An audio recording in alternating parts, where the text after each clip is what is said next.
It's not at all uncommon for us to use language without really being very careful about defining our terms. It was the wise Greek philosopher Socrates who reminded us of the importance of defining our terms, especially when we're having a conversation.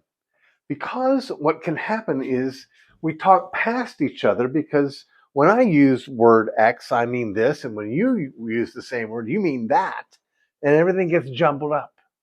Well, actually, one of the things that can happen is when that's a blessing, is when that can spark a better conversation. That is, you mean one thing, and once you sort of reveal what you mean, whether intentionally or not, and I realize, hey, that's not what I mean, all of a sudden now we realize, hey, we need to talk about this.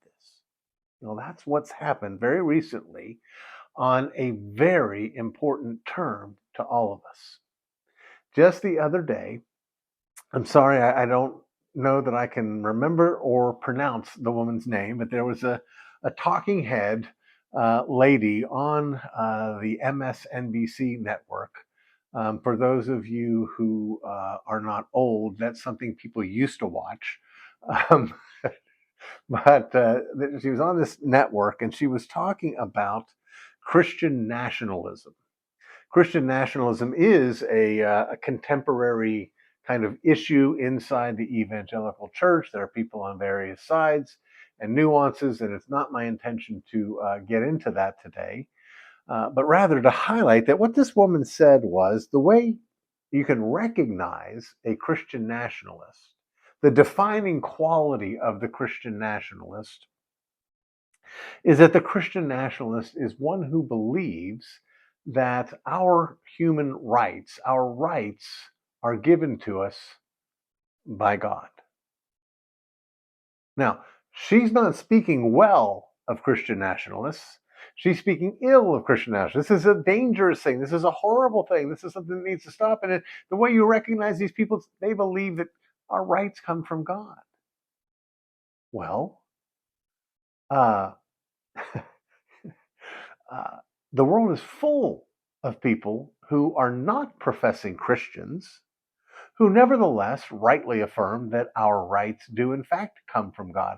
And it's always been that way. In fact, I can think of a few people who bought into this old pseudo kind of religion slash philosophy that goes by the name of deism.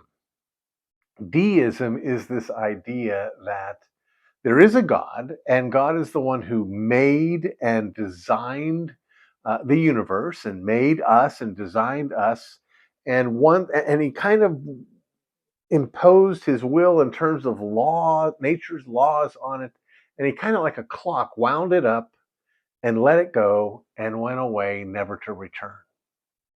Deism is sort of like atheism that actually has an answer for why there's a universe.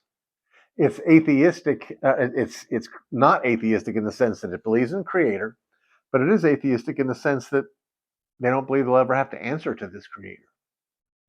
Well, these deists who believe that our rights came from God, among them would have been people like, Thomas Jefferson, Benjamin Franklin. Now, there are those who, again, will argue that all of our founding fathers were wonderful Christians, and there are those who will argue that none of them were Christians at all, and I don't want to have that debate either. I do know that some of them were deists, and they're the ones who affirmed, uh, by the way, in our Declaration of Independence, that document which started this nation as a nation, that our inalienable rights are given to us by God.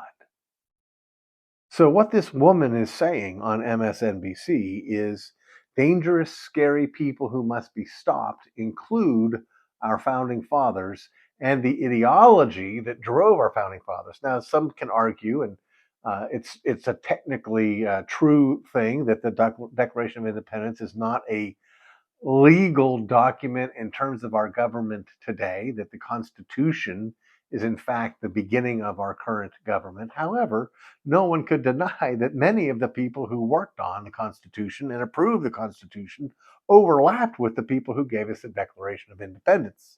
So the people who wrote the Constitution, including, by the way, the Bill of Rights, were the people who affirmed just 13 years earlier that our rights derive from God. Now, you can take the position that they don't. But what you can't do is take the position that they don't and say we still have them. Think about it in terms of the abortion issue. For decades after Roe v. Wade, we heard the pro-choicers asserting with great vigor that a woman has a right to abortion. This is what I'm talking about using this language of rights without knowing what we're saying. Well, if we're having a discussion about whether or not it should be legal to kill your unborn child, and your answer is a woman has a right, what do you mean by right? Do you mean that you have a government granted right in the Supreme Court decision of Roe v. Wade? Because if that's what you mean, guess what? You don't have that right anymore. Do you mean a God-given right? If so, where did you get the idea that God gave you this right? So we talk about rights, and really what I think most of us, even Christians often, what most of us mean is, I want to be able to do this. And this woman is upset because these people are saying, no, our rights are grounded in what God gives us. And interestingly, again, in the foundation of our country, the way our rights are expressed is not so much that I have a right to do this or I have a right to do that, but the government has no right to stop me. So the government can't stop me from keeping and bearing arms. The government can't stop me from freedom of the press. Okay? That's the nature of those rights. It doesn't mean the government has an obligation to provide a gun for me, from taxing my neighbor and giving me a gun, or provide a printing press for me. None of that. They don't have an obligation. But what it does mean is they can't stop me. Now, what does that have to do with homesteading? Well, we've been saying all along that part of what motivates us in this direction is a deep and powerful concern that people are, and the government is getting increasingly hostile to the Christian faith. And this story, this conversation on MSNBC, is a powerful exhibit of exactly that. This woman coming on television as a purported subject matter expert, letting us know that the dangerous, scary, almost like Nazi people are those who believe our rights come from God. Well, what happens if we just say, okay, fair enough, we'll just say they come from the government? Well, not only will our pro-abortion people be upset when they lose that legal right, but the truth is, if they come from the government, they can be taken by the government. Any right that the government grants, the government has the right to ungrant, to repeal, to take away. Roe v. Wade being one of them. So that means ultimately that we have alienable rights, rights that can be taken away, that are not inherent in us as human beings. The only way to get those is if they are God-given to all humans. Now, by the way, it is all humans. This is not as though I'm saying, look, I as a Christian have the right to oppress the Muslim. Not at all. I'm talking about the rights that God in his grace has given to everyone. You know, God's done that, right? It's in Genesis chapter 9, given to Noah this law, which becomes the law of humanity because Noah is that through which the rest of humanity will come. And if a man sheds a man's blood, by man shall his blood be shed. This is the establishment of government for the first time. It's for all of us. Marriage itself, going back to the garden, the first two parents, is given to all of us by God, regulated by God. Now, I understand people disagree about if there's a God and what kind of God there is, but those are two different kinds of disagreements. Disagreeing about who God is, we can agree that whoever he may be, he has granted us this right and that right and the other right. If you disagree whether there is a God, then you can't have any rights. All you have are preferences. There's no law above all of us if there is no God that binds all of us. So I have as much right to rape, pillage, and plunder as you do to stop me from raping, pillaging, and plundering if there is no God. This is why Dostoevsky said, if there is no God, all things are permissible. Now, I want you to understand the danger that this affirms. If those who believe that God gives us our rights are a danger to the country, and if the country believes that rights come from the government, then the government will have every right to stop us who believe otherwise, to silence us, to harass us, to make our position illegal, immoral. We have, friends, increasingly straightforward, overt, unapologetic calls for the end of freedom of speech.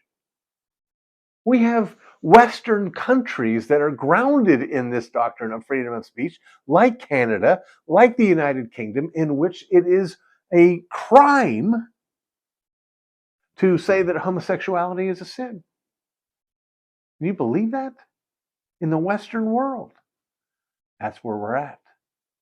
I don't want to be in a place where my rights exist by the whim of whoever is in power, whether that's a guy with an R after his name or a D after his name. I want to make sure that I understand that my rights come from the living God. And I need to be ready to and prepared to defend those rights as a defense of the word of the living God. I want you to be prepared to do the same. I want you to wake up and realize that this is not your father's United States of America, that your rights are not your father's rights, that what we say our ancestors and our fathers and grandfathers went off and fought in defense of, these are now just things the government can say, no. And by the way, we lived through this. When a government can say you have to stay in your house and you can't come out for 2 weeks, 3 weeks, 4 weeks, 2 months, however long it is, we don't have rights. We're slaves. That's the difference. The more free we can be apart from all of that, the more, well, free we will be. Be aware, pay attention. I'm not asking you, by the way, to tune in to the latest horror du jour coming down the pike from lefties that's covered on Fox Radio or whatever, wherever you get your news. I'm not encouraging you to panic. I am encouraging you to realize that the world is changing. And we need to be smart enough to think through and carry through in understanding where our rights come from and in thinking through how to defend them. Now, right now, the government so far has not been able to outlaw going homesteading. Don't know how long that'll last. I hope for a long time, but so far they haven't. And that's why I want you to make sure that it stays with us. One of the ways that we do that, one of the ways that we spread the reach of going homesteading is working those algorithms at YouTube. And we do that by subscribing. We do that by liking.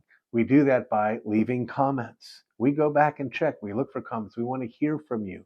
We respond to your comments. So please, oh, and by the way, sharing. Don't forget to share as well. So please click that bell, click that like, click that, make that comment and subscribe and pay attention. Now, I promise you, this is not going to be political all the time either. I've got a commitment to that. I've got other things that I want to talk about with respect to homesteading other than the government. So don't be afraid of that. But please do all those things we've asked. Please do tune in, tell your friends, watch. Do that too. Go back and watch the older ones. We've been doing this now for a long time. Well, not a long time, but we're well into it. Is what I'm trying to say. There's plenty to watch back in the archives. Take a listen and like those, share those, subscribe there, do whatever it takes.